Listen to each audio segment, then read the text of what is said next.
The booms echoed through the Austin Convention Center like thunder. 3,000 angry people had come to hear Elon Musk speak at South by Southwest, but instead of cheering, they were shouting at him to leave. Tech companies like his had made their city too expensive. Families were losing their homes. Kids were losing their schools. But somewhere in that angry crowd sat 12-year-old Maya Rodriguez, clutching a faded space book and feeling torn between her dreams and her family's struggles. Maya had no idea that 3 months earlier, her handwritten letter to Musk had been sitting on his desk, changing everything he thought he knew about success. As the crowd's anger reached its peak, Musk raised his hand for silence. "I know you're angry," he said, "and you should be. But I have something to tell you that will change everything." What happened next would transform not just Maya's life, but an entire community's future. It all started with one girl's courage to write the truth, even when the truth was hard to hear. This is the story of how a letter saved a neighborhood, launched a dream, and proved that sometimes the smallest voices can move the biggest mountains. Maya Rodriguez pressed her face against the cool glass window of the city bus as it rolled down Congress Avenue toward downtown Austin. The March sun felt warm on her cheek, but her stomach twisted with worry.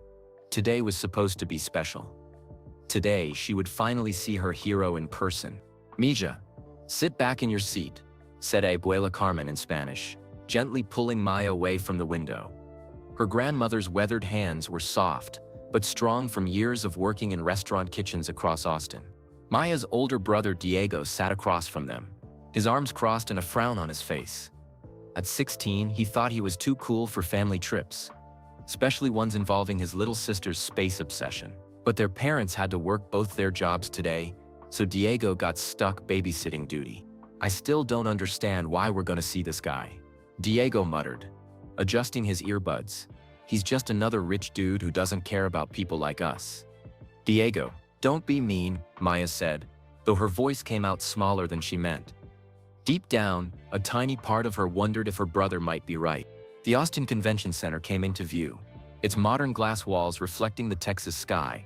Hundreds of people walked toward the building, most of them wearing expensive clothes and carrying fancy phones. Maya looked down at her worn sneakers and faded jeans. She felt out of place already. "Look at all these tech people," Diego said, shaking his head. "Bet none of them grew up in East Austin." Abuela Carmen squeezed Maya's shoulder. "Remember what I always tell you, Nieta? It doesn't matter where you come from. What matters is where you're going." But Maya wasn't so sure anymore. 3 months ago, everything had been different. Her dad Roberto still had his job at Austin Electronics. Her mom Rosa only needed to work one job instead of two. And Maya could dream about becoming an astronaut without worrying about whether her family would even have a house to live in next month. The bus stopped, and they joined the crowd walking toward the convention center. Maya clutched her small backpack, which held her most precious possessions, a worn paperback book about SpaceX, a notebook filled with drawings of rockets, and a printed photo of the Mars rover that she'd colored with red markers.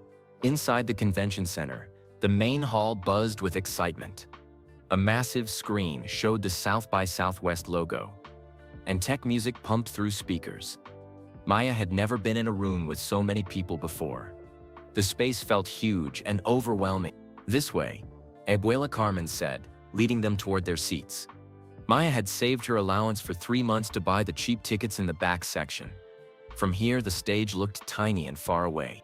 As they sat down, Maya overheard conversations around her. People talked about stock prices, startup companies, million-dollar deals. A woman behind them complained that Austin was losing its weird charm now that so many tech companies had moved there. "Housing prices are insane now," said a man in an expensive suit. "I had to pay twice what my house was worth 5 years ago." Maya's chest tightened. If houses cost twice as much now, no wonder her family couldn't afford their mortgage payments anymore. No wonder First Austin Bank kept calling with scary messages about taking their house away. The lights dimmed, and a woman in a business suit walked onto the stage. "Ladies and gentlemen, please welcome the founder and CEO of SpaceX and Tesla, Elon Musk." Maya's heart jumped. This was it. The moment she'd been waiting for. But as Elon Musk walked onto the stage, something unexpected happened. Instead of cheers and applause, a loud sound filled the convention center. Boo-boo. People all around Maya started booing. Some stood up and shook their fists. Others shouted angry words that Maya couldn't quite hear over the noise. "Go back to California," yelled someone near the front.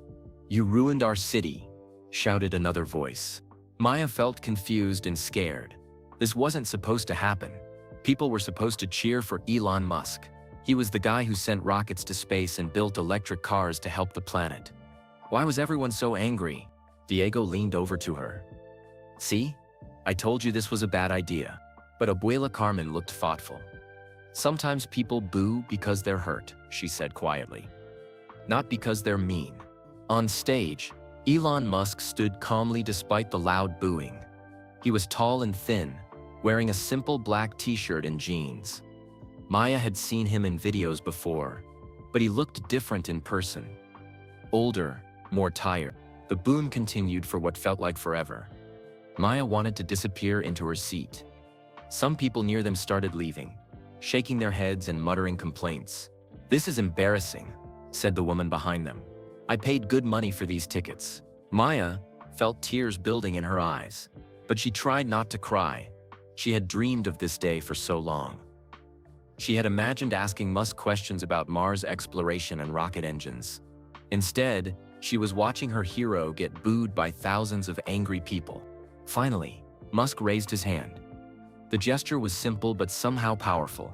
Slowly, the booing quieted down, though Maya could still hear angry whispers throughout the crowd. "I know you're angry," Musk said into his microphone. His voice carried clearly through the big speakers. "And you should be angry." The room got even quieter. People leaned forward in their seats. "I know that many of you feel like tech companies like mine, have made your lives harder instead of better," Musk continued. "I know that some of you are struggling to afford homes in the city where you grew up. I know that some of you have lost jobs or been pushed out of neighborhoods where your families lived for generations." Maya felt surprised. She had never heard a rich person talk like this before. Most adults just made excuses when people were upset with them. "You have every right to be angry with people like me," Musk said. "But I have something to tell you today that I hope will begin to change things." The convention center was now completely silent.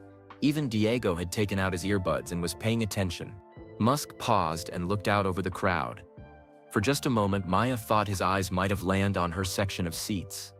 But that was probably just her imagination. 3 months ago, Musk said slowly, "I received a letter that changed everything for me.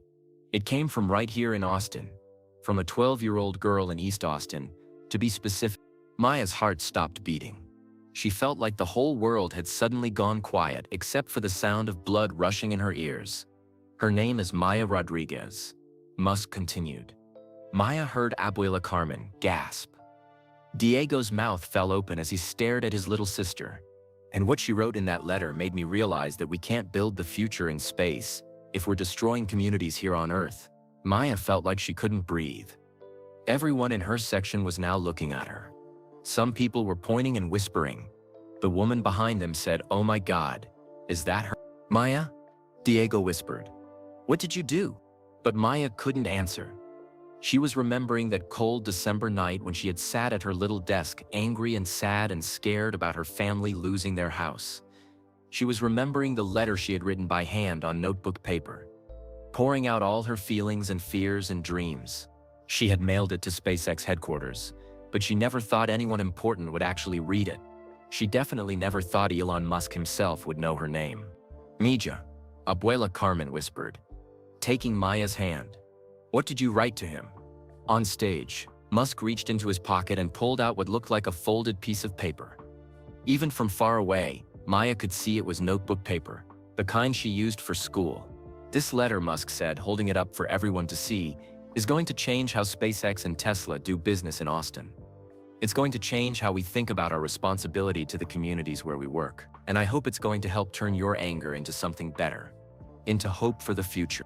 The crowd was completely silent now, waiting to hear what Musk would say next. Maya felt thousands of eyes on her, but all she could think about was that December night and the letter that had started everything. What had she written that was so important? And what was Elon Musk about to tell these 3,000 people? Maya gripped Abuela Carmen's hand tighter and held her breath, knowing that whatever happened next would change her life forever. But just as Musk started to unfold her letter on stage, The lights in the convention center flickered. Voice came over the speakers saying there was a technical problem. The big screens went black, and confused murmurs filled the room. "We'll be right back, folks," Musk said into his microphone. "Don't go anywhere." Maya felt like screaming. She had been about to learn what would happen next, and now everything stopped. Around her, people started talking loudly about the technical problems. "This always happens at these tech events," complained the woman behind them. Diego leaned over to Maya. "Okay, little sister. While we wait, you better tell us what you wrote in that letter." Maya's stomach felt like it was full of butterflies doing loops. She looked around at all the people staring at her and wished she could disappear. "It's a long story," she whispered. "We've got time," Abuela Carmen said gently. "Start from the beginning, Misha." Maya took a deep breath and thought back to 3 months ago. December had been the worst month of her entire 12 years of life. It started when her dad came home from Austin Electronics, with a box of his things and red eyes from crying. Roberto Rodriguez had worked at the factory for 15 years, ever since Maya was born. He built computer parts that went into laptops and phones. He was good at his job and had never missed a day of work. But the company decided to move all the jobs to another country where they could pay workers much less money. Roberto and 200 other people lost their jobs in one day. "They gave us 2 weeks' notice," Roberto had told Rosa that night, thinking Maya and Diego were asleep. But Maya heard everything from her bedroom. 2 weeks after 15 years. They said it's just business. Maya had pressed her ear to her bedroom door, listening to her parents talk in worried voices at the kitchen table. Bills were spread out like a paper puzzle they couldn't solve. "A house payment is due next week," Rosa said. "And I already picked up extra cleaning shifts. But it's not enough." "I'll find something," Roberto promised. "There have to be other factory jobs in Austin." But there weren't. Maya watched her dad leave every morning in his good shirt and tie, driving around the city looking for work. He came home each day looking more tired and sad. Rosa started working even more hours. She cleaned office buildings downtown from midnight until 6 in the morning. Then she came home, slept for 3 hours, and went to her day job taking care of Mrs. Patterson's twin babies. Maya barely saw her mom anymore. The worst part was watching her parents try to act normal around her and Diego. They smiled and asked about school. But Maya could see the worry in their eyes. She heard them talking late at night about which bills to pay and which ones to skip. Maya's family had lived in their small house on Rosewood Avenue for as long as she could remember. It was painted yellow with a blue front door that Rosa had picked out when they first moved in. Maya's bedroom window faced east, so she could watch the sunrise every morning. The backyard had a big oak tree that Diego had built a tire swing on when Maya was little. But now they might lose it all. Maya loved her neighborhood in East Austin. Zavala Elementary School was only 4 blocks away, so she could walk there with her friends. The corner store sold her favorite Mexican candy, and the owner, Mr. Gutierrez, always asked about her grades. On weekends, families gathered in the park for barbecues and soccer games. But things were changing fast. Big companies and rich people were buying houses all over East Austin. They tore down the old homes and built expensive new ones. Or they fixed up the old houses and charged so much rent that regular families couldn't afford them anymore. Maya's friend Sophia had to move to a different part of town when her family's rent went up by $500 a month. Her friend Carlos moved all the way to San Antonio when his grandmother's house got sold to developers. "It's called gentrification," Mr. Johnson had explained to Maya's class when she asked why so many families were leaving the neighborhood. "It happens when an area gets popular with people who have more money. Sometimes it makes things better. But sometimes it pushes out the families who lived there first." Maya didn't understand why having more money meant you could take someone else's neighborhood away. At night, when her parents thought she was sleeping, Maya would look out her bedroom window at the stars. She had plastic glow-in-the-dark stars stuck to her ceiling, but the real ones outside were much better. Maya knew the names of all the constellations from the library books she checked out every week. She dreamed of becoming an astronaut and flying to Mars on a SpaceX rocket. Maya had watched every video of SpaceX launches on her old tablet computer. She knew all about Falcon 9 rockets and Dragon capsules. She even knew that it took about 7 months to travel from Earth to Mars. But how could she dream of going to space when her family was about to lose their home on Earth? That's when Maya decided to write the letter. It was a cold December night, just 2 days before Christmas. Maya couldn't sleep because her parents were in the kitchen talking about the bank calling again. First, Austin Bank had sent letters saying they had to pay all the money they owed on the house, or they would take it away. Maya got up and sat at her small desk. She took out a piece of notebook paper and a pencil. At first, she didn't know what to write, but then all her feelings came pouring out.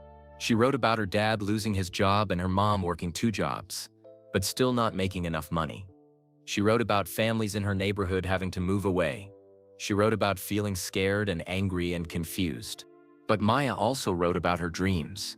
She told Musk about wanting to be an astronaut and explore Mars.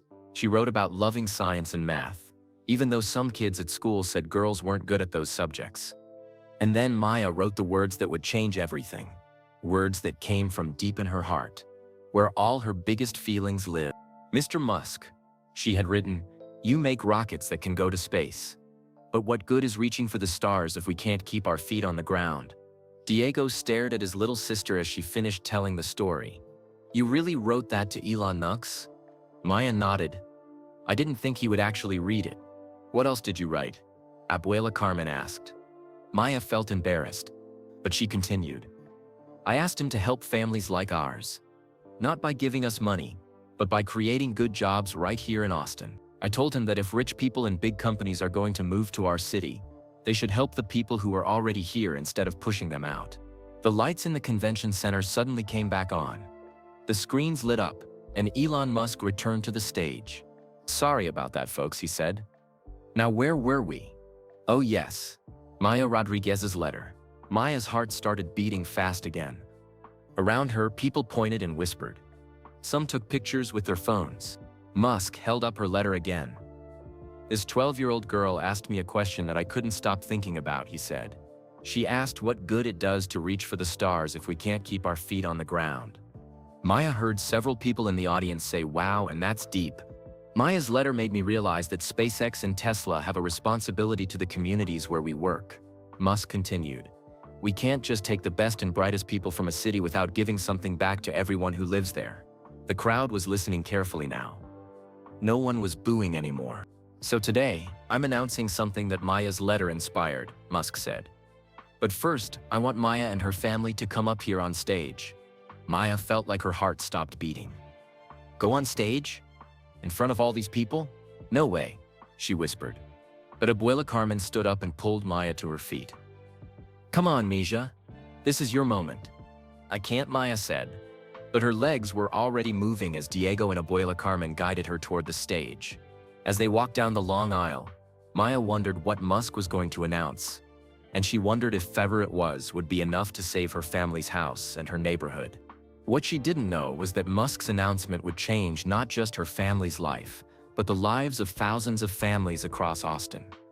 And it would start Maya on a journey she never could have imagined when she wrote that letter on a cold December night. Walking down the long aisle toward the stage felt like the longest walk of Maya's life. Every step seemed to take forever. People turned in their seats to stare at her. Some smiled and clapped softly, but others looked angry or confused. This is crazy, Diego whispered, as they walked. My little sister is about to be on stage with Elon Musk. Abuela Carmen squeezed Maya's hand. Stand up straight, Miga. Be proud of what you did. But Maya didn't feel proud. She felt scared and small. The stage looked huge as they got closer, and there were so many bright lights. Maya had never been in front of more than 30 people before, and that was just for her class presentation about the solar system. A man with a headset helped them climb the steps onto the stage. Maya's legs felt shaky, like they might not hold her up. The lights were so bright she could barely see the audience anymore, but she could hear them talking and whispering. Elon Musk walked over to them with a smile. Up close, he was much taller than Maya expected. He knelt down so he could look Maya in the eyes. Hi Maya, he said in a kind voice. Thank you for writing that letter. It took a lot of courage. Maya managed to nod, but her voice seemed stuck in her throat. Musk stood up and walked back to the microphone. Before I tell you about Maya's letter and what we're going to do about it, I want everyone to understand something important. He looked out over the crowd. I know many of you are angry about what's happened to Austin over the past few years, and you have every right to be angry. A woman in the front row called out, My family has lived here for 50 years, and now we can't afford our own neighborhood. Other people started speaking up too. My son's school got closed because all the families moved away, shouted a man. The apartment I've rented for 10 years just doubled in price, called out another voice. My grandmother's house got torn down to build condos for tech workers, yelled someone from the back. Maya watched as more and more people stood up and shared their stories. She realized that her family wasn't the only one struggling. Hundreds of families in Austin were facing the same problems. A woman with gray hair and kind eyes stood up. I'm a teacher at Zavala Elementary, she said. Maya recognized her. It was Mrs. Martinez from the 3rd grade. Half my students have moved away in the past 2 years because their families can't afford to live here anymore. These kids are losing their friends, their schools, and their communities. Maya felt tears building in her eyes. She thought about Sophia and Carlos and all her other friends who had to move away. She thought about all the empty houses in her neighborhood that now had for sale signs in the yards. Musk listened to every person who spoke. He didn't interrupt or make excuses. He just nodded and let them talk. I hear you, he said when the crowd got quieter. And I want you to know that everything you're saying is exactly what Maya wrote about in her letter. He held up the folded notebook paper again. Maya didn't just write about her own family's problems. She wrote about all of you. She asked me a question that kept me awake for weeks. Musk unfolded the letter carefully.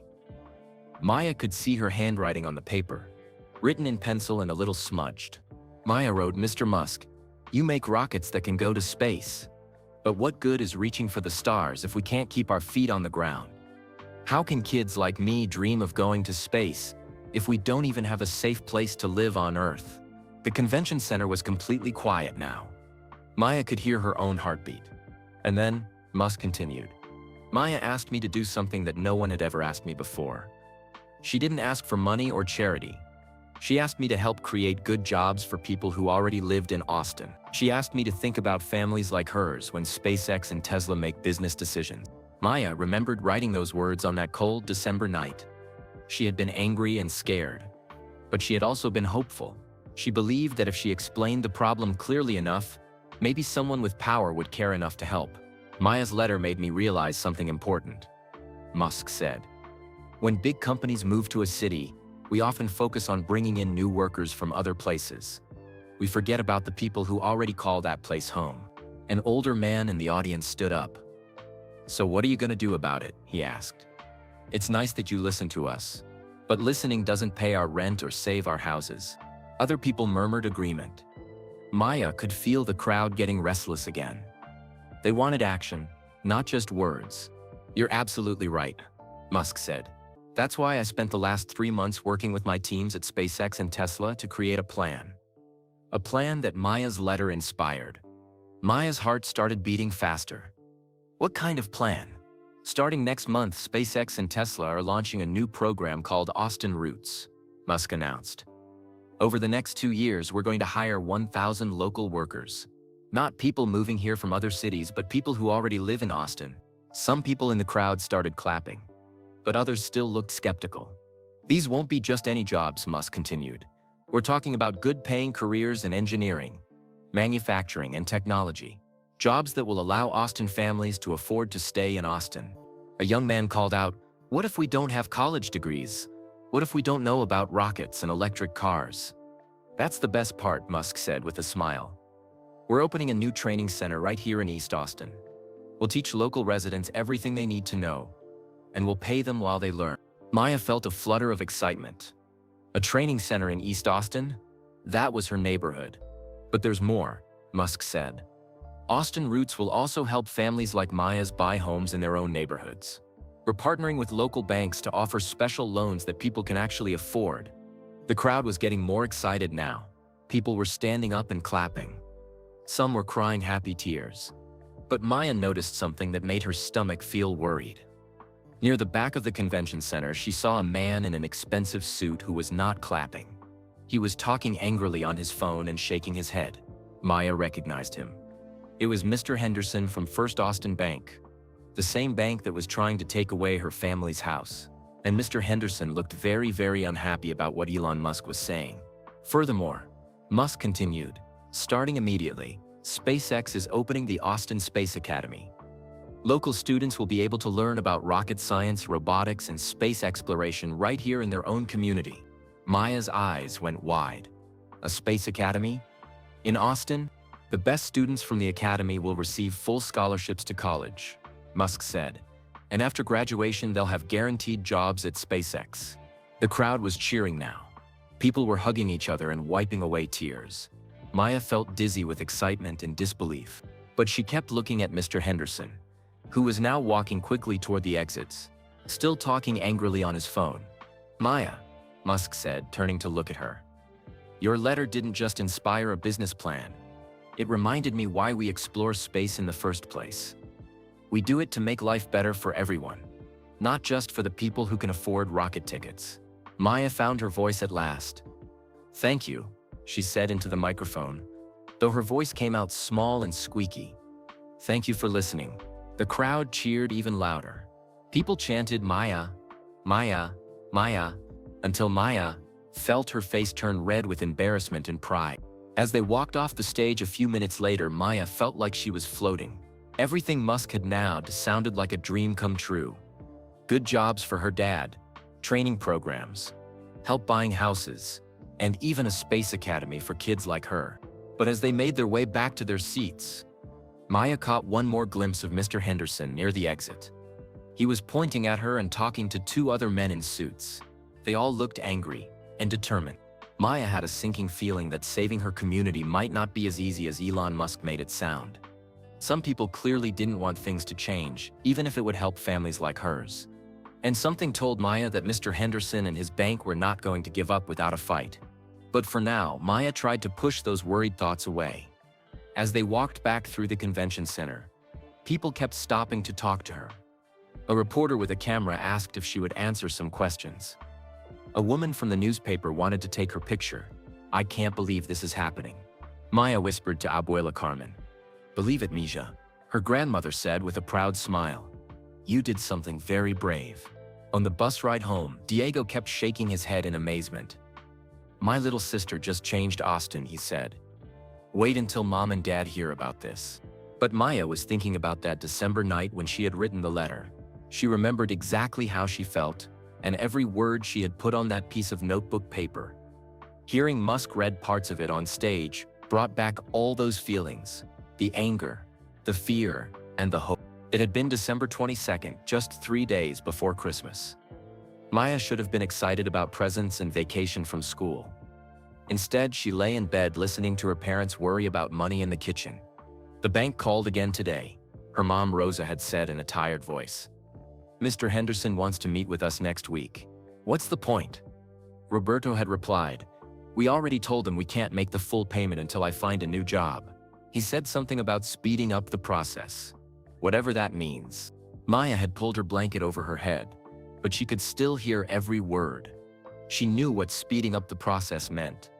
It meant First Austin Bank wanted to take their house away even faster. That's when Maya got up and went to her desk. She took out a piece of notebook paper and her favorite pencil, the one with a rocket ship eraser that Diego had given her for her birthday. At first, Maya just stared at the blank paper. What could a 12-year-old girl possibly say to someone as important as Elon Musk? He probably got thousands of letters from kids who wanted to work for SpaceX. But then Maya thought about all the unfair things happening to her family and her neighbors. She thought about her dad, who was the hardest working person she knew, sitting at the kitchen table with his head in his hands. She thought about her mom, who was so tired from working 2 jobs that she sometimes fell asleep while helping Maya with homework. Maya started writing. Dear Mr. Musk, she began. My name is Maya Rodriguez, and I am 12 years old.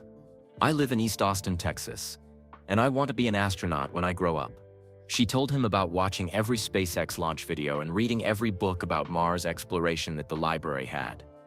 She told him about her dream of being part of the first mission to build a colony on the Red Planet. But something is happening here on Earth that is making it hard for kids like me to dream about space, Maya wrote. Then she told him about her dad losing his job when Austin Electronics moved to another country. She wrote about families in her neighborhood having to move away because they couldn't afford the rent anymore. My friend Sophia had to move to San Antonio because her family's rent went from $800 to $1,400 in 1 year. Maya wrote. My friend Carlos moved because his grandmother's house got sold to developers who tore it down to build condos that cost $3,000 a month. Maya wrote about walking through her neighborhood and seeing for sale signs everywhere. She wrote about empty houses where her friends used to live. The problem is that when big companies like yours move to Austin, they bring lots of jobs for people with college degrees and experience. But what about the people who already lived here? What about families like mine? Maya paused in her writing and looked out her bedroom window at the stars. She could see Orion clearly that night, her favorite constellation. She imagined flying past those stars in a SpaceX rocket someday. But then she looked down at her neighborhood, where porch lights glowed in the windows of houses that might not have the same families living in them much longer. Mr. Musk, Maya continued writing, you make rockets that can go to space. But what good is reaching for the stars if we can't keep our feet on the ground? How can kids like me dream of going to space if we don't even have a safe place to live on Earth? Those words came straight from Maya's heart. She had been thinking them for weeks but had never said them out loud to anyone. I'm not asking you to give my family money. Maya wrote carefully. My parents are proud people who want to work for what they earn. But I am asking you to think about families like mine when SpaceX and Tesla make decisions about Austin. Maya thought for a long time about what to write next. She wanted to suggest something specific, not just complain about problems. Maybe your companies could hire people who already live in Austin and train them for good jobs. Maybe you could help families buy houses in neighborhoods where they already have roots instead of pushing them out. She was getting to the most important part now, the part that scared her to write, but that she knew she had to say. I know you probably get lots of letters from kids who want to work for SpaceX. But I want you to know that some of us might not get that chance if we have to move away from our schools and our communities. Some of the smartest kids I know are struggling just to keep their families together. Maya wrote about her neighbor, Mrs. Garcia, whose daughter Carmen was the best student in her high school, but might not be able to go to college because her family was spending all their money on rent. She wrote about her friend Marcus, who was amazing at building things and fixing computers but whose family was thinking about moving to a cheaper city. These are the kinds of kids who could help you explore Mars someday, Maya wrote. But only if they get the chance to stay in school and chase their dreams. Maya finished the letter with the words that had taken her the longest to think of. Mr. Musk, I believe that exploring space is important for all humans, not just rich ones. I believe that the first person to walk on Mars might be someone like me. A kid from East Austin, whose family almost lost their house but who never stopped looking up at the stars. She signed the letter Sincerely Maya Rodriguez and wrote her address at the bottom. The next morning, Maya walked to the post office and bought a stamp with her allowance money. She addressed the envelope to Elon Musk, SpaceX headquarters, Hawthorne, California, and dropped it in the mail slot. She never really thought he would read it. She just hoped that writing it might make her feel a little better about everything that was happening to her family. Maya had no idea that her letter would end up on Mr. Musk's desk 3 weeks later. She didn't know that he would read it twice, then call a meeting with his top executives to talk about it. And she definitely didn't know that her words would inspire him to create a whole new program to help Austin families like hers. As the bus pulled up to their stop in East Austin, Maya looked out at her neighborhood. The yellow house with the blue door was still there, at least for now. But for the first time in months, Maya felt like maybe, just maybe, things might actually get better. What she didn't know was that while Elon Musk was announcing his plan to help Austin families, Mr. Henderson was making plans of his own. Plans that could ruin everything before it even started. Maya's house felt different when they got home that afternoon. The yellow walls seemed brighter, and even the creaky front steps sounded more cheerful under their feet. Rosa and Roberto were both home from work early, waiting anxiously to hear about the SXSUE event. Mija, how was it? Rosa asked, pulling Maya into a hug before she even got through the door. Did you see Elon Musk? Mom, you're not going to believe what happened, Diego said, practically bouncing with excitement. Maya is famous now. What do you mean famous? Roberto asked, looking confused. Maya felt overwhelmed trying to explain everything. How could she tell her parents that Elon Musk had read her letter on stage in front of 3,000 people? How could she explain about the Austin Roots program, and the training center, and the Space Academy? He knew my name, Poppy, Maya said finally. Elon Musk knew my name because he read my letter. What letter? Rosa asked, looking at Roberto with confused eyes. Maya had never told her parents about writing to Musk. She had been too embarrassed and didn't want them to think she was being silly. "I wrote to him in December," Maya said quietly. "When you and Papi were worried about the house, I told him about our family and asked him to help Austin families like us." Roberto's eyes filled with tears. "Misha, what did you say to him?" Before Maya could answer, Abuela Carmen spoke up. She asked him what good it does to reach for the stars if we can't keep our feet on the ground. Rosa gasped and put her hand over her heart. "Maya, that's beautiful. And it worked." Diego added, "Musk announced this whole program to help families in Austin. He's going to create 1,000 jobs and open a training center right here in East Austin." Roberto sat down heavily in his favorite chair, the one with the worn blue fabric that Maya had been sitting in since she was little. "A training center? For what kind of jobs?" Maya explained everything she could remember about Austin roots. Jobs at SpaceX and Tesla. Training programs for people without college degrees. Help buying houses. The Space Academy for local students. And he said the best students would get scholarships to college, Maya added. And guaranteed jobs at SpaceX after they graduate. "This sounds too good to be true," Rosa said, but she was smiling. "Are you sure you heard everything right?" "Everyone heard it, Mommy," Diego said. "There were news cameras there and everything. Maya is going to be on TV." That evening, Maya's family gathered around their old television to watch the local news. Sure enough, the story about Musk's announcement was the top story. Tech billionaire Elon Musk made a surprising announcement today at South by Southwest, said the news reporter. Inspired by a letter from a local 12-year-old girl, Musk revealed plans for a massive jobs program designed to help Austin families struggling with rising housing costs. Maya felt strange watching herself on TV, walking across the stage with Abuela Carmen and Diego. She looked so small next to Elon Musk. The news showed clips of Musk reading parts of her letter and talking about Austin roots. They interviewed people from the audience who said they were excited about the new program. "This could really help our community," said Mrs. Martinez, Maya's neighbor. "A lot of families here are struggling, and good jobs would make all the difference." But then the news reporter said something that made Maya's stomach feel tight. However, not everyone is happy about Musk's announcement. Some local business leaders worry about the cost and complexity of the proposed program. The screen showed Mr. Henderson standing outside First Austin Bank, looking serious and official in his expensive suit. "While we appreciate Mr. Musk's concern for Austin families," Henderson said into the news microphone, "we have to be realistic about what's possible. Many of these families already have financial obligations they can't meet.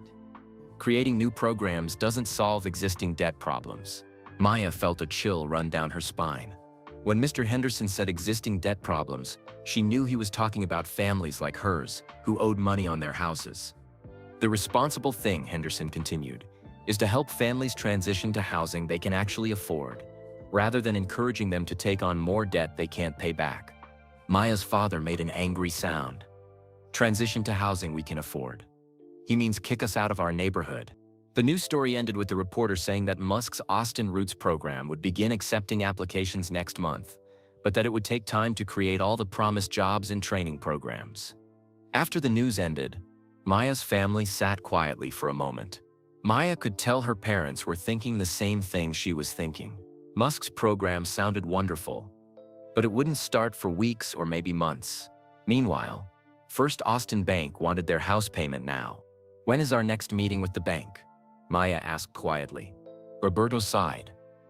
"Next Tuesday. Henderson wants to discuss our options." Maya knew that Henderson's options probably didn't include waiting for Musk's program to start. She had a bad feeling that the banker was going to try to take their house before Austin Roots could help them. That night, Maya had trouble sleeping. She kept thinking about Henderson's words on the news. He had sounded so official and reasonable, but Maya could tell he was angry about Musk's announcement. Maya got up and looked out her bedroom window at the stars. Orion was there again, bright and clear in the dark sky. She made a wish on the brightest star she could see, the same wish she had been making for months. "Please let us keep our house. Please let our family stay together in our neighborhood." But for the first time, Maya added something new to her wish. "Please don't let Mr. Henderson ruin everything before it even starts." The next morning brought news that made Maya's wishes feel more urgent than ever. Roberto came home from his job search with a worried expression on his face. "I heard something at the unemployment office today," he told Rosa while Maya listened from the kitchen table where she was doing homework. "Henderson's bank isn't just coming after our house. They're targeting dozens of families in East Austin." "What do you mean targeting?" Rosa asked. "They're speeding up all the foreclosure processes. Families who thought they had months to figure things out are being told they have weeks." Maya looked up from her math worksheet. "Foreclosure means taking the houses away, right?" Roberto nodded sadly. "It means the bank takes the house when people can't make their payments." "But why would they speed everything up?" Rosa asked. "That doesn't make sense." Maya thought she knew why, but she was afraid to say it out loud. She was afraid that Mr. Henderson was trying to take as many houses as possible before Musk's program could help families keep them. That afternoon, Maya walked through her neighborhood and noticed things she hadn't seen before. More for sale signs in front yards. More families loading moving trucks. More empty houses with boarded-up windows. But she also noticed something else. People were talking about Musk's announcement. Neighbors who usually just said hello were stopping to have long conversations about Austin roots and what it might mean for their families. Mrs. Garcia was in her front yard watering her flowers when Maya walked by. "Maya," she called out, "I saw you on the news last night. I'm so proud of you, Mija." "Thank you, Mrs. Garcia. Are you excited about the new jobs program?" Mrs. Garcia's smile faded a little. "I hope it's real," she said. "But the bank called me today too. They want to meet next week about my house." Maya's heart sank.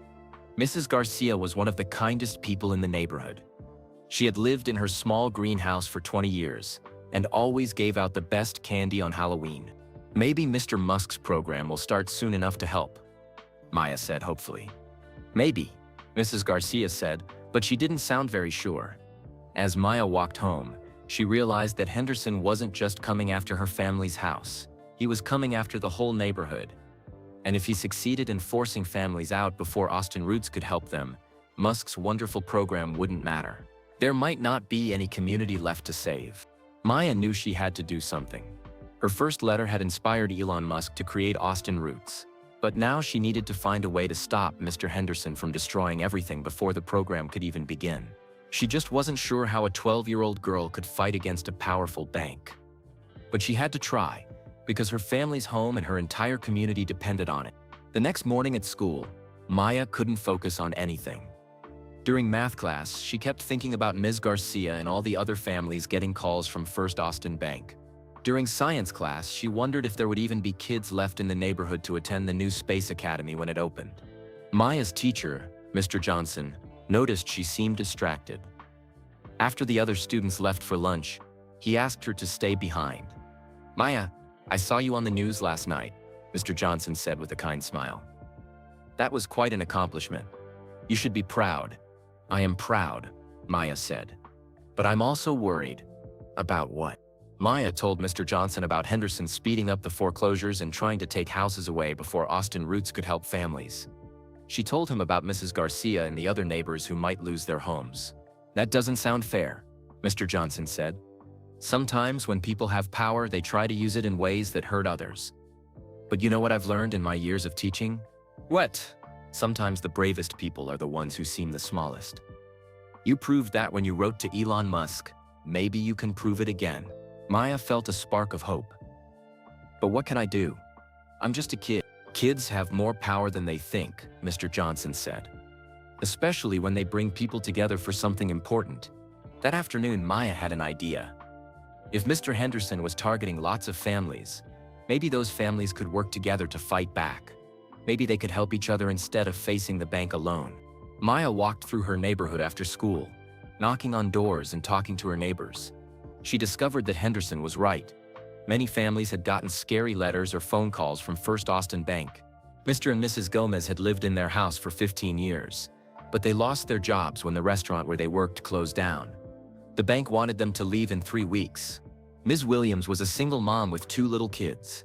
She worked at a grocery store but couldn't afford the higher house payments after the bank changed her loan terms. The Santos family ran a small auto repair shop, but big chain stores were taking away their customers. They were 3 months behind on their house payments. Every family Maya talked to had the same story. They were good people who worked hard, but life had too expensive too fast. Maya also discovered something else important. Many of her neighbors didn't know about Elon Musk's Austin Roots program.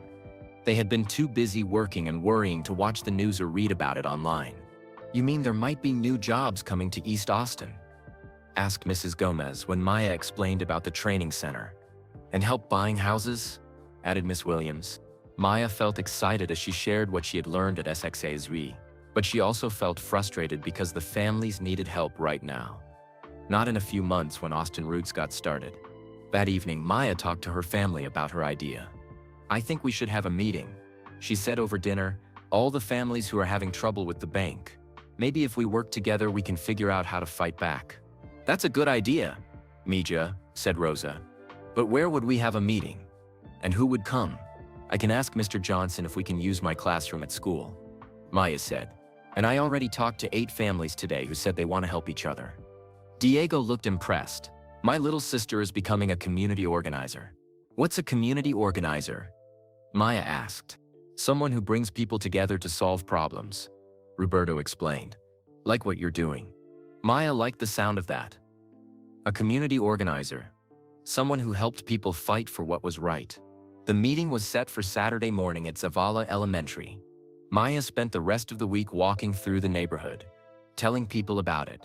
She made flyers on the computer at school and put them in mailboxes. "Families fighting for home," the flyer said. "Learn about new opportunities in East Austin. Plan how to save our community. Saturday 10 a.m. Zavala Elementary Room 1. By Friday evening, Maya had talked to 23 families who said they would come to the meeting. But Friday also brought bad news. Roberto came home from his appointment with Mr. Henderson at First Austin Bank looking defeated and angry. "What did he say, Papi?" Maya asked. Roberto sat down at the kitchen table and put his head in his hands. "He said we have until next Friday to pay everything we owe or they'll start the process to take the house." "Everything we owe?" Rosa said. "That's $300–400. Where does he think we're going to get that kind of money?" "I asked him about waiting until I can get into the SpaceX training program," Roberto said. "He said the bank can't make business decisions based on programs that might not even happen." Maya felt angry fire burning in her chest. "He's trying to take our house before Austin Roots can help us." "That's what I think too," Roberto said. Henderson asked a lot of questions about that program. He seemed very interested in when it would start and how many families it might help.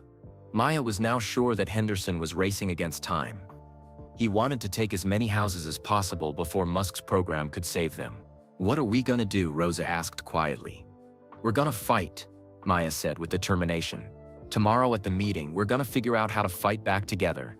That night, Maya lay in bed, making plans for the community meeting. She thought about what Mr. Johnson had said about bringing people together. She thought about her letter to Elon Musk and how one person speaking up could make a difference. But she also thought about something else. What if fighting back wasn't enough? What if Henderson was too powerful and the bank took their house anyway? Maya pushed those scary thoughts away and focused on the meeting. She had a plan, and she hoped it would work. Saturday morning came bright and clear. Maya arrived at school early, with Abuela Carmen, who had volunteered to help translate for families who spoke mostly Spanish. By 10:15, Maya's classroom was packed with people. She counted 32 adults and 16 kids. Some families she had met during the week, but others were new faces who had heard about the meeting from neighbors. Maya felt nervous, standing in front of so many people, but she remembered how scared she had been on stage with Elon Musk. If she could do that, she could do this too. "Thank you all for coming," Maya said in a voice that was stronger than she felt. "We're here because we all love our neighborhood and we don't want to lose our homes." People nodded and murmured agreement. "First, I want to tell you about something amazing that's coming to East Austin," Maya said. She explained about Austin Roots and the jobs program and the training center. The room buzzed with excitement as people learned about the opportunities that might be available to them. "But," Maya continued, "there's a problem. First Austin Bank is trying to take our houses away before Austin Roots can help us. They're telling families they have to leave in just a few weeks." The excitement in the room turned to worried murmurs. "So, we need to work together," Maya said. "We need to fight for our homes and our community." Because if we're not here when Austin Roots starts, then it won't matter how good the program is. Mrs. Garcia raised her hand. What can we do, Mija? The bank has lawyers and money. We just have families and hope. Maya thought about that question. What could they do against such a powerful opponent? We have something the bank doesn't have. Maya said finally. We have each other, and we have the truth on our side. An idea was forming in Maya's mind. An idea that might be crazy enough to work. What if we told our story to everyone in Austin? Maya said.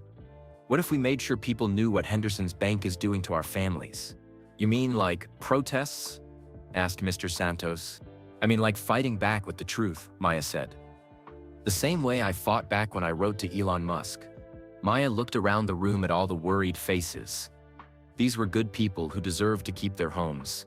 They deserved a chance at the new opportunities Austin Roots would bring.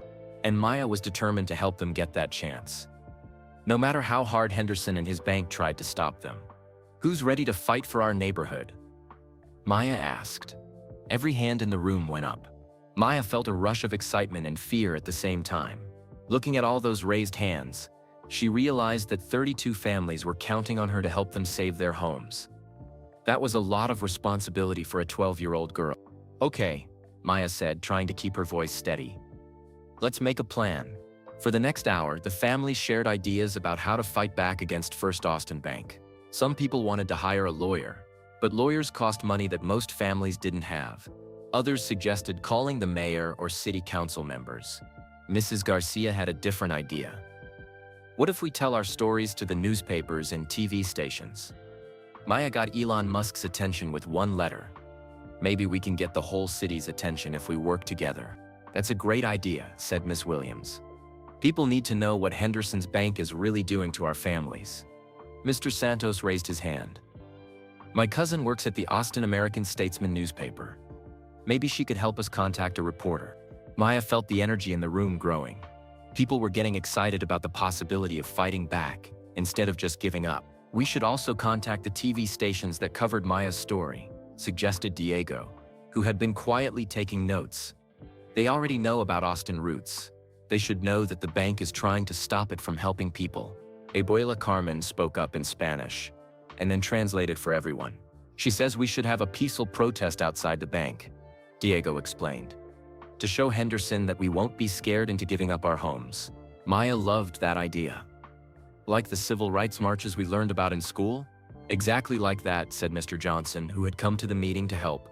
Sometimes when people in power aren't listening, you have to make them pay attention. The families spent another hour planning their strategy. They decided to do 3 things at once: contact news reporters to tell their stories, organize a peaceful protest outside First Austin Bank, and write a group letter to the city council asking for help. Maya volunteered to write the group letter, since her letter to Elon Musk had worked so well.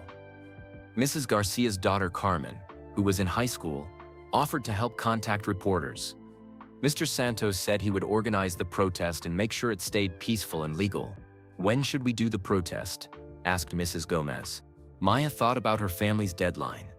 Henderson gave my family until next Friday to pay everything we owe. That's 6 days from now. We should protest before then, so maybe he'll change his mind about taking our houses so fast. What about Wednesday? Suggested Miss Williams. That gives us 4 days to plan and contact the media. Everyone agreed that Wednesday would be perfect. It was the middle of the week, so more people would be downtown for work, and it would be 2 days before Maya's family's deadline, which might give Henderson time to reconsider his decision. As the family started to leave the meeting, Maya felt both excited and nervous. She had never organized anything like this before. What if the protest didn't work? What if the reporters didn't care about their story? What if Henderson got angry and tried to take houses away even faster? But then Mrs. Garcia came over and gave Maya a big hug. Thank you, Mija, she said with tears in her eyes. For the first time in months, I feel like we have hope. That made Maya feel better. Even if their plan didn't work perfectly, at least the families weren't facing the bank alone anymore. They were stronger together. Sunday and Monday were busy days. Maya worked on the group letter to the city council, trying to explain why Austin families needed more time to benefit from Elon Musk's program. She wrote about the 23 families from the meeting, who might lose their homes and about all the children who would have to change schools if their families got forced out of East Austin. Carmen Santos contacted 3 TV stations and 2 newspapers. She told them about the protest and about how First Austin Bank was trying to take houses away before Austin Roots could help families. 2 of the TV stations said they would send reporters to cover the protest. Mr. Santos applied for a permit to hold the peaceful protest outside the bank. He also made phone calls to make sure there would be no trouble with the police, as long as everyone stayed calm and followed the rules. On Tuesday evening, Maya's family got another phone call from Mr. Henderson. "He wants to meet with us tomorrow morning," Roberto told the family after hanging up the phone. "He says he has a final offer for us." "What kind of final offer?"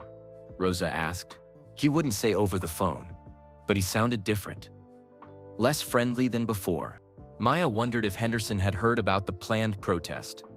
Maybe he was trying to scare her family into giving up before Wednesday's demonstration. "We should still go to the meeting," Maya said, "but we should also still do the protest. Henderson needs to know that we're not going to give up just because he makes threats." That night, Maya had trouble sleeping again. She kept thinking about what Henderson might say at the meeting. She also worried about the protest. What if only a few people showed up? What if Henderson called the police to arrest everyone? But Maya also thought about all the families counting on her to help them save their homes. She thought about Ms. Garcia and Ms. Williams and the Santos family and everyone else who had raised their hands at the meeting. Maya had started something, and now she had to see it through. Wednesday morning came gray and cloudy. But Maya hoped the weather wouldn't keep people away from the protest. The meeting with Henderson was scheduled for 9 a.m., and the protest was planned for 11. Maya, her parents, and Abuela Carmen arrived at First Austin Bank a few minutes early. The building was tall and made of glass and steel, with big letters spelling out the bank's name. Maya thought it looked cold and unfriendly, nothing like the warm houses in her neighborhood. Henderson's office was on the 3rd floor. Maya had never been inside a bank executive's office before. It was huge, with a big wooden desk and leather chairs. The walls were covered with awards and photos of Henderson shaking hands with important-looking people. Henderson sat behind his desk wearing an expensive suit and a fake smile. "Please, have a seat," he said, gesturing to the chairs across from his desk. Maya noticed that Henderson kept looking at her instead of her parents. She wondered if he was still thinking about the SXS buoy event and her letter to Elon Musk. "I'll get straight to the point," Henderson said. "I know you've been organizing some kind of community action against the bank. I want you to know that won't change anything about your loan situation." Maya felt her cheeks get hot. Henderson was trying to scare them. "We have the right to peaceful protest," Roberto said firmly. "And we have the right to ask for fair treatment." "Of course you do," Henderson said, still with that fake smile. "But I want to make sure you understand the reality of your situation. You owe the bank $300–400. If you can't pay that by Friday, we'll begin foreclosure proceedings on Monday." "What about the Austin Roots program?" Maya asked, even though her voice came out smaller than she wanted. "My dad could get a good job there in a few weeks." Henderson leaned back in his chair. "Maya, I've been in banking for 20 years. I've seen lots of programs come and go. Most of them never help as many people as they promise. But this one is different," Maya said, finding her courage. "Elon Musk is serious about helping Austin families." "Maybe he is," Henderson said. "But banks can't make business decisions based on maybes. We have to deal with facts. And the fact is that your family owes money you can't pay." Maya felt frustrated. Henderson was acting like they were asking for something unreasonable, when all they wanted was a little more time. However, Henderson continued, "I do have one option that might help your family." Maya's parents leaned forward, listening carefully. "The bank is willing to buy your house from you for $85,000.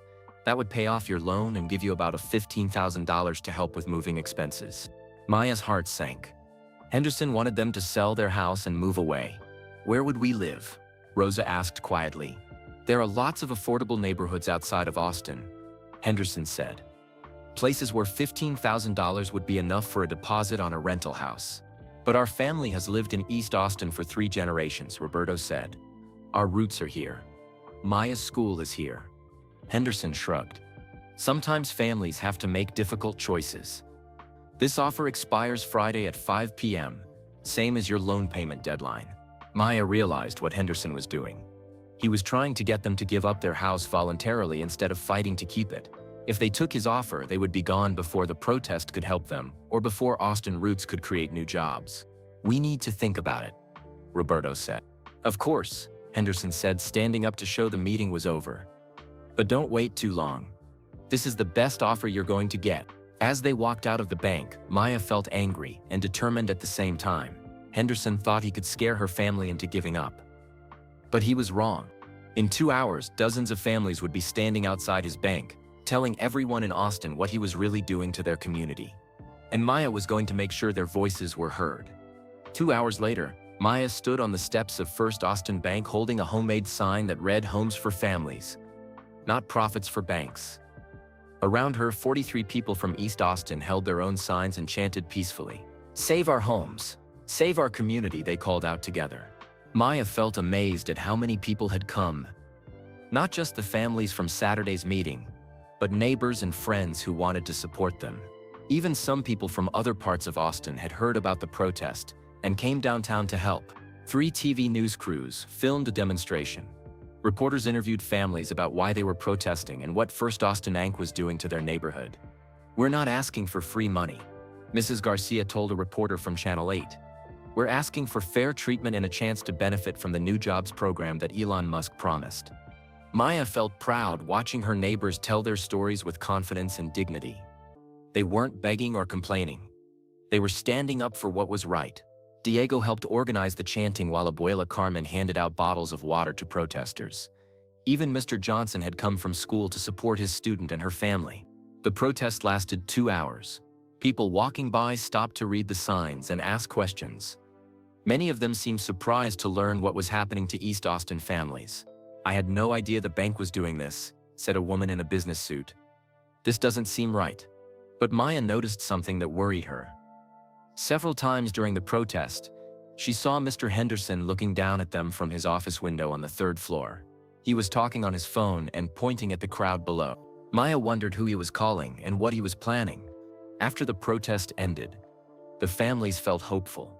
The TV coverage had gone well, and lots of people in Austin now knew about their situation. Maybe the public attention would pressure Henderson to give families more time to get help from Austin Roots. But Maya's hopeful feelings didn't last long. That evening, Diego came home from his after-school job at Rosita's restaurant with disturbing news. He had been delivering food to an office building downtown when he overheard something that made his blood run cold. "I was waiting for an elevator," Diego told his family, "and I heard Mr. Henderson talking to some other men in suits. They didn't see me because I was around the corner." "What did you hear?" Maya asked. Henderson was saying something about speeding up the timeline and finalizing the deal before the weekend. He said the protest today proved that families were getting organized and they needed to act fast. Roberto frowned. "What deal? What timeline?" "I don't know," Diego said, but Henderson sounded really determined. He kept saying they couldn't let outside agitators interfere with legitimate business. Maya felt a chill run down her spine. She was pretty sure Henderson meant her family and the other protesters when he said outside agitators. But they weren't outsiders.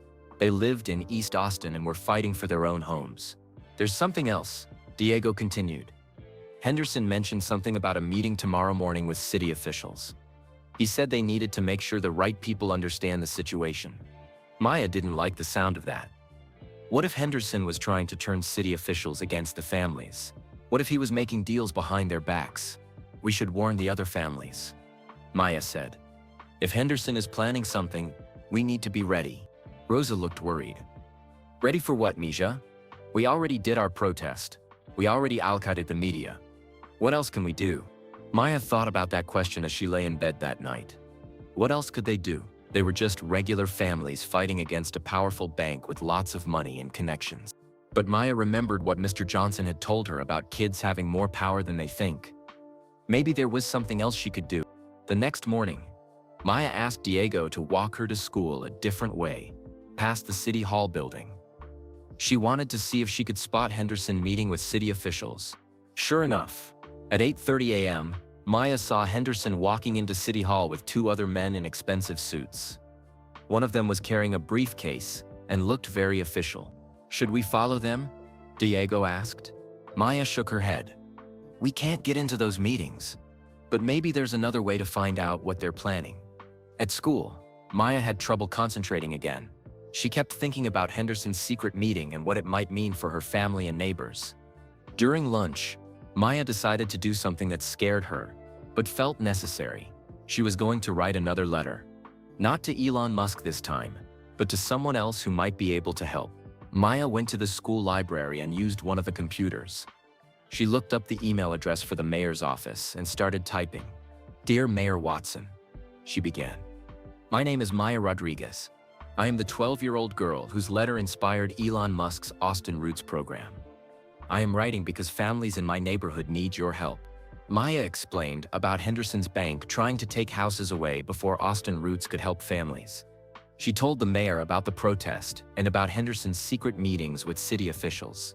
Mr. Mayor, I think Mr. Henderson is trying to convince city officials that families like mine don't deserve help.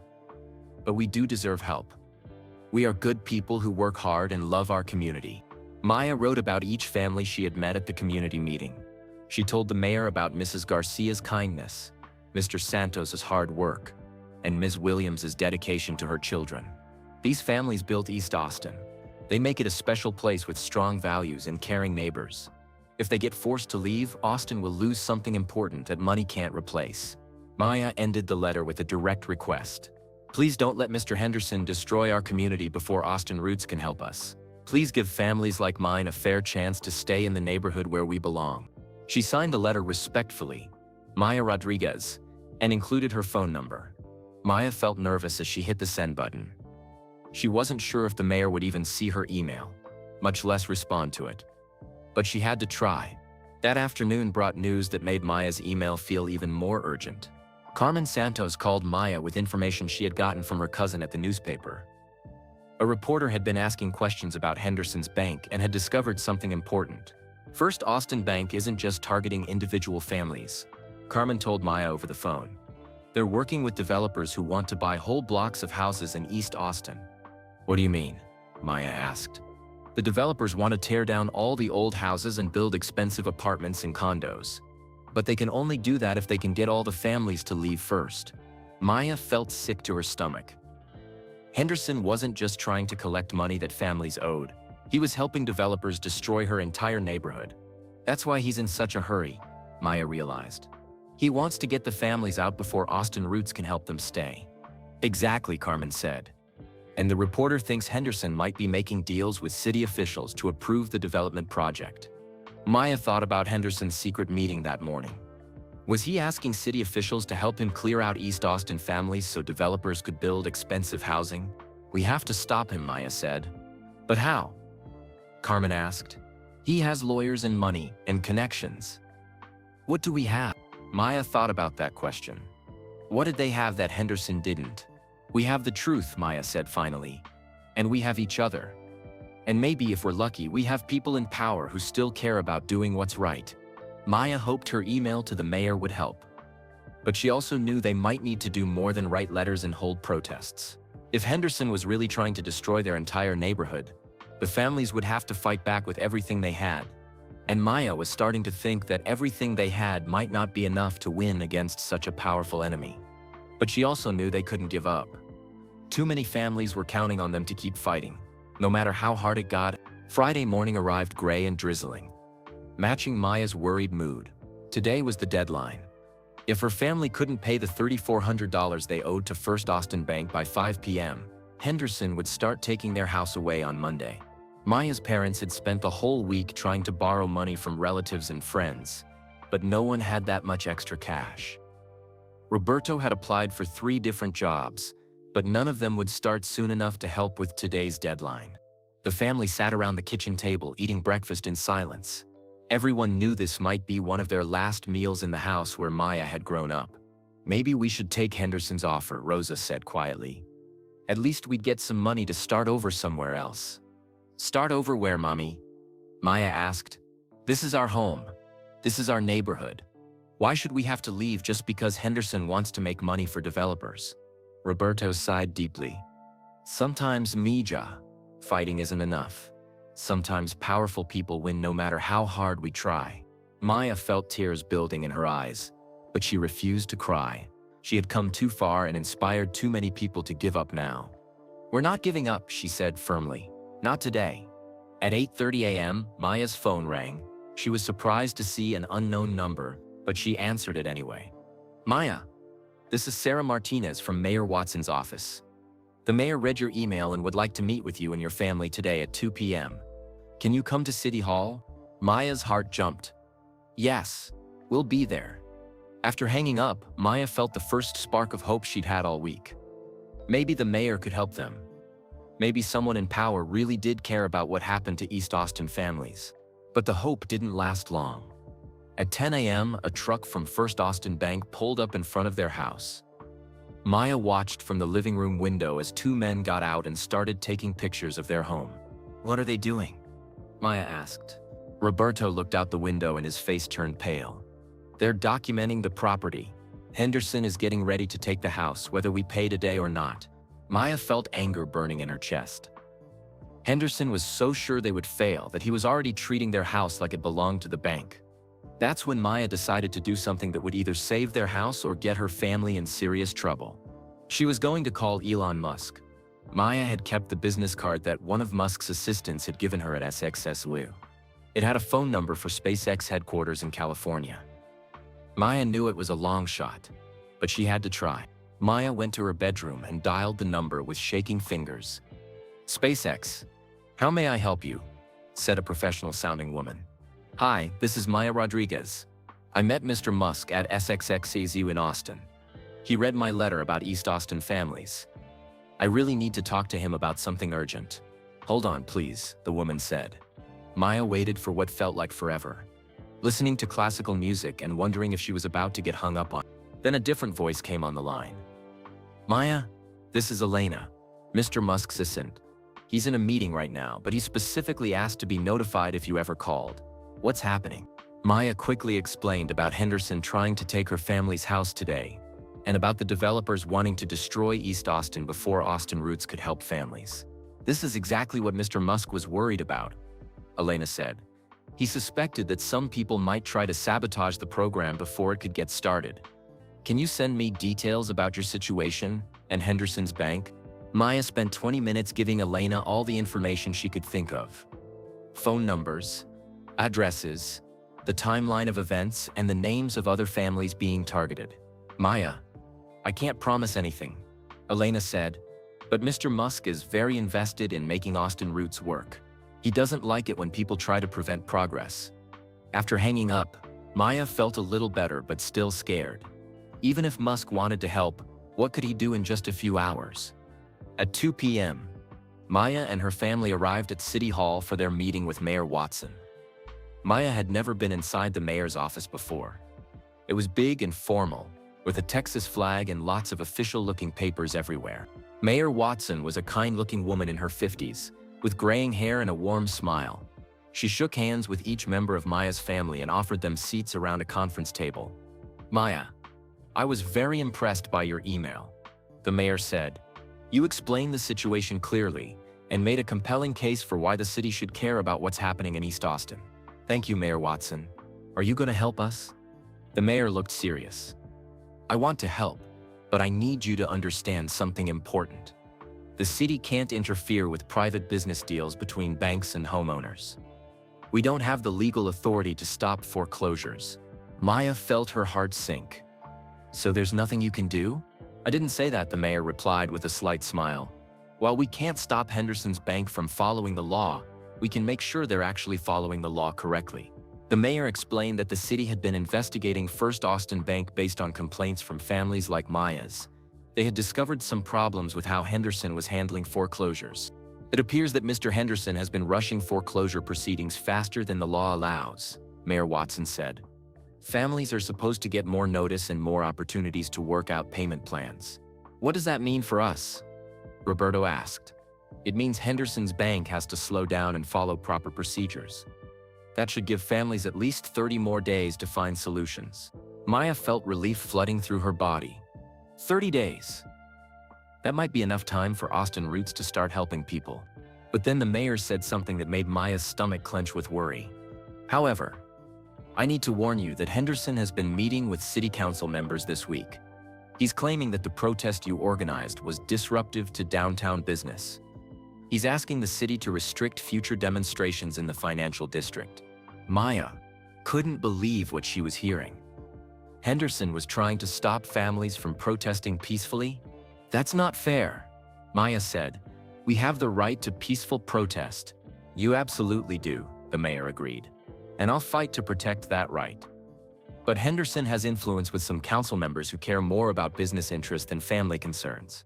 The meeting lasted another 30 minutes.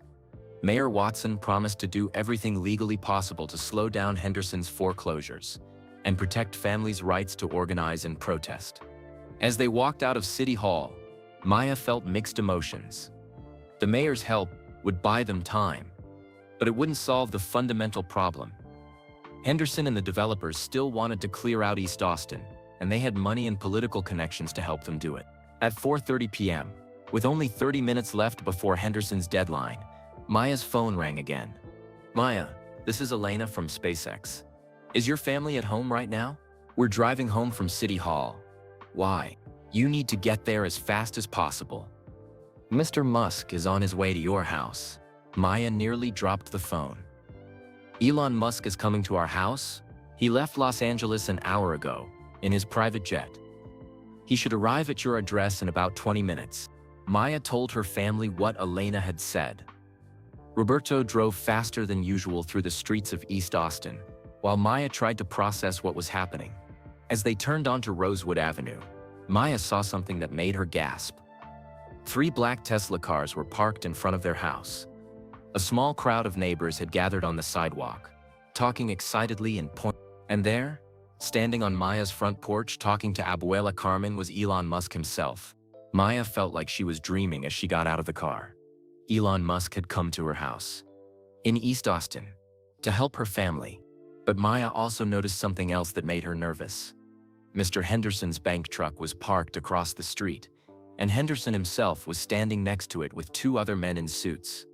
They all looked angry and were talking on their phone. Maya realized that the biggest confrontation of her life was about to happen right here in front of her house. And the whole neighborhood was watching to see who would win. As Maya walked toward her front porch, she felt like everything was moving in slow motion. Neighbors lined the sidewalk, whispering and pointing. Mrs. Garcia clutched her rosary beads. Mr. Santos had his phone out, recording everything. Even kids from school had somehow heard the news and showed up to watch. Elon Musk looked different than he had on the big stage at SXSW. Here in Maya's neighborhood, wearing jeans and a simple black t-shirt, he seemed more like a regular person. But Maya could see the determination in his eyes. Maya, Musk said with a smile when he saw her. I'm glad you called. We need to talk about what's happening to your community. Before Maya could respond, Mr. Henderson walked across the street toward them. His expensive suit looked out of place on Rosewood Avenue, and his face was red with anger. Mr. Musk, Henderson said in a cold voice. I don't know what you think you're doing here, but this is a private matter between the bank and our customers. Musk turned to face Henderson calmly. Actually, Mr. Henderson, this stopped being a private matter when you started trying to destroy the community that SpaceX wants to help. Maya felt the tension crackling between the 2 men like electricity before a thunderstorm. Everyone in the neighborhood seemed to hold their breath, waiting to see what would happen next. I'm conducting legitimate bank business, Henderson said. These families signed contracts agreeing to pay their loans. If they can't pay, the bank has every right to reclaim the properties. You're right about the contracts, Musk replied. But you're wrong about the timeline. These families should have more time to work out payment plans. And they definitely shouldn't be pressured to sell their homes to developers before they get a chance to benefit from Austin roots. Henderson's face got even redder. I don't know what these people have told you, but Maya didn't tell me anything I didn't already know, Musk interrupted. My team has been investigating your bank's practices for the past 3 hours. We found some very interesting information. Musk pulled out his phone and showed Henderson the screen. Maya couldn't see what was on it, but Henderson's face went pale. How did you get those documents? Henderson asked in a shaky voice. Public records, Musk said simply. Your bank's partnership with Luxury Austin Developments is a matter of public record, so are the city permits they applied for to tear down houses in East Austin. Maya gasped. Musk had discovered Henderson's secret plan to help developers destroy the neighborhood. There's nothing illegal about development partnerships, Henderson said, but he sounded less confident now. You're right again, Musk said. But there is something illegal about rushing foreclosures to help your development partners clear land faster. There's also something illegal about pressuring families to sell below market value. Maya watched as Henderson realized he was in serious trouble. Other neighbors started gathering closer, listening to every word. Furthermore, Musk continued, SpaceX's legal team discovered that your bank has been violating federal fair lending laws. The families you're targeting are predominantly Latino and low income. That's called discriminatory lending, and it's a federal crime. Henderson looked around at all the people watching him. Maya could see sweat on his forehead, despite the cool March weather. I think there's been a misunderstanding, Henderson started to say. No misunderstanding, Musk said firmly. Here's what's going to happen. SpaceX and Tesla are immediately purchasing all the properties that First Austin Bank was planning to foreclose on in East Austin. Maya felt her heart stop beating. Did Musk just say he was buying their house? We're buying them at fair market value and selling them back to the families at prices they can afford, with payment plans that work with their Austin roots employment. The crowd erupted in cheers and applause. Maya heard Mrs. Garcia crying happy tears. Mr. Santos was shouting, "Si se puede." Yes, we can. Diego picked Maya up and spun her around in a circle. But Musk wasn't finished yet. Additionally, he said, raising his voice so everyone could hear, SpaceX is filing a complaint with federal banking regulators about First Austin Bank's discriminatory practices. We're also alerting the FBI's Financial Crimes Unit about your partnership with the developers. Henderson looked like he wanted to disappear into the ground. You can't prove any wrongdoing, he said weakly. Actually, we can, Musk replied. Maya's phone call this morning led us to investigate your bank. We found emails between you and Luxury Austin Developments, discussing clearing problem families and accelerating acquisition timelines. Those emails are now in the hands of federal investigators. Maya couldn't believe what she was hearing. Her phone call to SpaceX had triggered a federal investigation of Henderson's bank. Henderson turned and walked quickly back to his truck without another word. As he drove away, the whole neighborhood cheered and applauded. Musk turned to Maya's family with a smile. I believe you have some paperwork to sign. Alina is in the car with all the documents to transfer your house ownership. For the next hour, Maya's family worked with Musk's lawyers to sign papers that would let them keep their house and pay for it slowly as Roberto earned money from his new job at the Austin Roots Training Center. But the biggest surprise was still coming. As the lawyers were packing up their documents, Musk knelt down to talk to Maya privately. Maya, your letters didn't just inspire Austin Roots, they showed me something important about who should have access to space exploration. Maya listened carefully, not sure what he meant. For too long, space travel has only been for people with lots of money or special training. But space belongs to everyone, including kids like you who dream big and fight for their communities. Musk paused and looked directly into Maya's eyes. SpaceX is starting a new program called Young Explorers. We're going to choose one student each year to train for actual space missions. Maya, I want you to be our first young explorer. Maya felt like the world had stopped spinning. You want me to go to space? If you keep working hard in school and training with us. When you turn 18, SpaceX will send you on a mission around the moon. Maya couldn't speak. She couldn't breathe. She was going to space. To the actual moon. But there's one condition, Musk said with a serious expression. You have to promise to keep fighting for families and communities on Earth.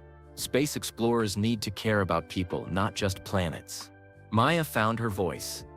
I promise. I'll always fight for families like mine. Musk smiled and stood up. Then welcome to the Young Explorers program, Maya Rodriguez. Your training starts next month. As Musk and his team drove away in their Tesla cars, Maya stood in front of her house feeling like she was already floating in space. She had saved her family's home, helped her entire neighborhood, inspired a federal investigation of a corrupt bank, and earned a spot on a mission to the moon. But the best part was that she hadn't had to choose between helping her community and chasing her dreams. She had found a way to do both. Maya looked up at the afternoon sky, where the moon was just barely visible as a pale circle. In 5 years, she would be flying toward that moon in a SpaceX rocket. But tonight, she would sleep in her own bed in her own house in the neighborhood she had fought to save. Maya Rodriguez, the girl who wrote a letter that changed everything, was going to touch the stars while keeping her feet firmly planted in the community she loved. And she couldn't wait to get started. 6 months later, Maya stood in the brand new SpaceX training center on East Cesar Chavez Street, wearing her official Young Explorer flight suit.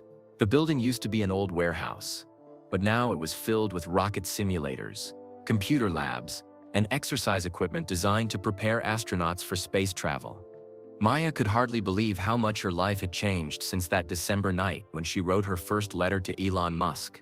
Her family still lived in the same yellow house with the blue door, but everything else was different. Roberto now worked as a supervisor at the training center, teaching other East Austin residents how to build rocket parts. He came home every day excited about his job and proud of the spacecraft components his team created. Rosa had been able to quit one of her jobs and now worked regular hours as a translator for families attending Austin Roots programs. She helped Spanish-speaking parents understand their children's opportunities in science and engineering. Diego was a senior in high school and had received a full scholarship to study aerospace engineering at the University of Texas. He planned to work for SpaceX after graduation, following in his little sister's footsteps. Even Abuela Carmen had found new purpose. She taught cooking classes at the community center where Austin Roots held eating programs for families. Her tamales had become famous among SpaceX engineers who worked late shifts. But Maya's transformation had been the most dramatic of all. Every day after school, Maya walked 4 blocks from Zavala Elementary to the training center. She spent 2 hours learning about rocket science, orbital mechanics, and space navigation. She studied how spacecraft life support systems work and practiced using the same computers that controlled real SpaceX missions. Maya's favorite instructor was Dr. Sarah Kim, a former NASA astronaut who had flown to the International Space Station twice. Dr. Kim taught Maya about the physical and mental challenges of space travel. Space isn't just about science and engineering, Dr. Kim explained during one of their sessions. It's about problem solving under pressure and taking care of your crew members. Those are skills you already have, Maya. Maya felt proud when Dr. Kim said things like that. The same leadership abilities that had helped her organize her community were now preparing her for space exploration. Maya's training included physical fitness to build the strength she would need in zero gravity. She learned to use treadmills and exercise bikes that would keep her muscles strong during long space flights. She practiced coordination exercises that astronauts used to stay alert and focused. But Maya's favorite part of training was learning to pilot spacecraft simulators. She sat in a chair that moved and tilted like a real rocket, watching computer screens that showed what astronauts would see during launch and landing. Maya was naturally good at the complex controls and quickly became one of the best student pilots Dr. Kim had ever taught. Maya also continued her regular schoolwork at Zavala Elementary. Mr. Johnson had created special science projects that connected Maya's space training to her classroom learning. Other students in her class became excited about engineering and astronomy because of Maya's experiences. Maya makes space seem real to the other kids. Mr. Johnson told Roberto and Rosa during a parent conference. She's inspiring a whole new generation of scientists and engineers. Maya loved sharing her knowledge with her classmates, but she made sure never to brag or make other kids feel bad about their own dreams. She remembered what it felt like to think her goals were impossible. Anyone can learn this stuff, Maya told her friend Marcus when he said he wasn't smart enough for rocket science. I'm just a regular kid who asked for help and worked really hard. Maya helped Marcus apply for the Austin Roots Youth Program, where high school students could learn basic engineering skills. Within a few months, Marcus was building small robots and talking about studying mechanical engineering in college. The best part of Maya's new life was seeing how the whole neighborhood had changed. Austin Roots had created 84 jobs in its first 6 months, and 312 East Austin residents were enrolled in training programs. Families that had been struggling to pay rent were now buying houses and planning for their children's college educations. Mrs. Garcia's daughter Carmen had received a scholarship to study computer programming. Mr. Santos had opened a Send Auto repair shop that specialized in electric vehicle maintenance. Williams had completed nursing school through Austin Roots Educational Assistance, and now worked at the local clinic.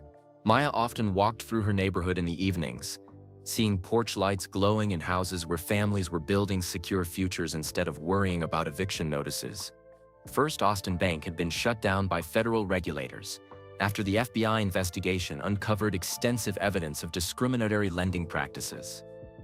Mr. Henderson had been arrested and charged with financial fraud. Several city council members who had supported his development schemes had been voted out of office. Maya felt satisfaction knowing that her phone call to SpaceX had helped protect not just her own family but hundreds of other families throughout Austin. One warm October evening, Maya received a video call that made her heart race with excitement. Commander Lisa Santos, the astronaut she had met months earlier, was calling from the International Space Station. "Maya," Commander Santos said, floating upside down on Maya's tablet screen. "I wanted to check on your training progress. Dr. Kim tells me you're the most dedicated young explorer she's ever worked with." "Thank you, Commander Santos. I love everything about the program. I have some exciting news for you," Commander Santos continued. "SpaceX just finalized the mission timeline for your lunar flight. You'll launch on your 18th birthday, March 15th, 5 years from now." Maya felt goosebumps covering her arms. Her moon mission had an actual date.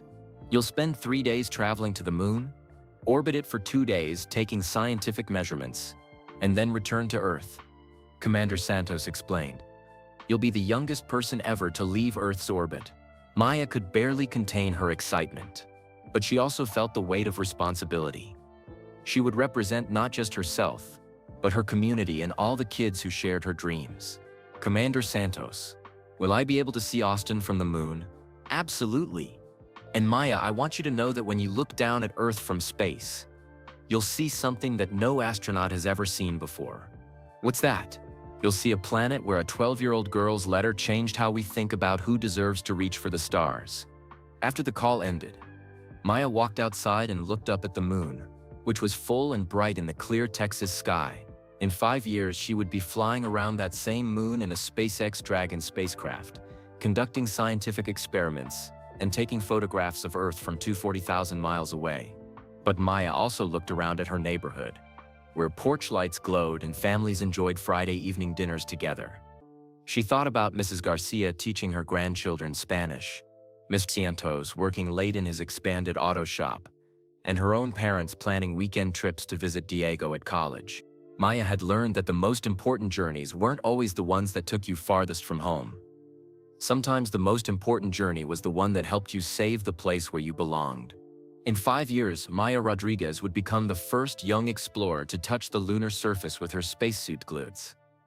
She would collect moon rocks and conduct experiments that would help future astronauts travel to Mars. But she would also carry with her the values she had learned in East Austin.